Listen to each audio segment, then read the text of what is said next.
Hi, everybody. Nancy A. here from Professional Movement Solutions. Hope you're doing well. And today I want to show you a stretch that you can do called the iliotibial band stretch, or ITB stretch for short. Iliotibial band is a structure that spans the outer part of your hip all the way down to your knee. This is called the iliac crest. It's the very top of the pelvis bone, if you will. But it's a dense, fibrous kind of tissue. It's not a muscle belly like many others in our body, but it's a dense, fibrous tissue that starts again here and runs down and inserts in our tibia below the knee. So it can affect your hip and the knee, causing pain on the outside of those structures, of those joints. So an ITB stretch can be very effective to help reduce that pain. So I want to show that to you today. There's a lot of different ways to do it. One of the easiest ways to do it is to lie on your back and use a kind of strap or belt. So this does not stretch. I'd prefer you not use anything that will stretch.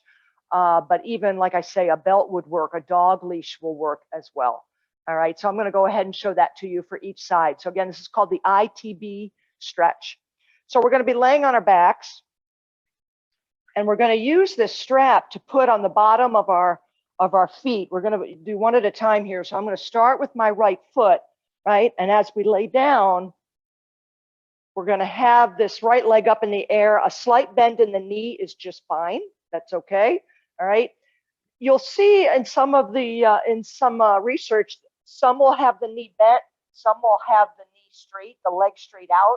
If it's the first time doing it, I suggest doing it with the knee bent. It's a little bit easier to keep a good position at your spine. All right. A little more user-friendly, if you will, right?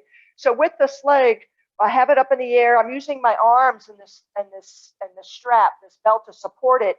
Then what I'm going to do is kind of cross my body, if you will, coming across. So my right leg going to the left, and just stopping when you feel a gentle stretch. You may feel it all the way down to your knee. Remember, that's where that structure is, and all the way up towards the hip and the hip bone and that iliac crest we spoke of. When you feel that gentle stretch, it's a hold.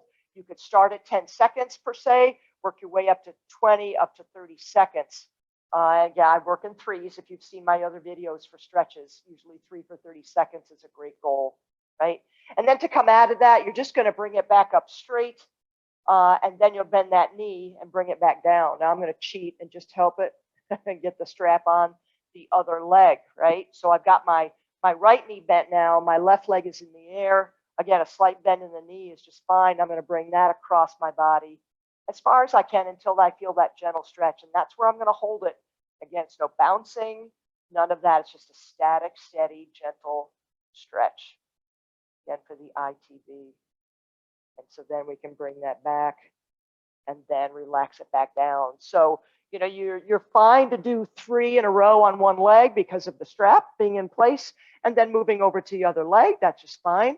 But again, it can really be effective as part of a treatment program to help reduce pain that might be at the outside of your hip or even the outside of your knee, since that structure crosses those two joints. So give it a try. If you have any questions, let me know. But more importantly, keep moving. Thank you.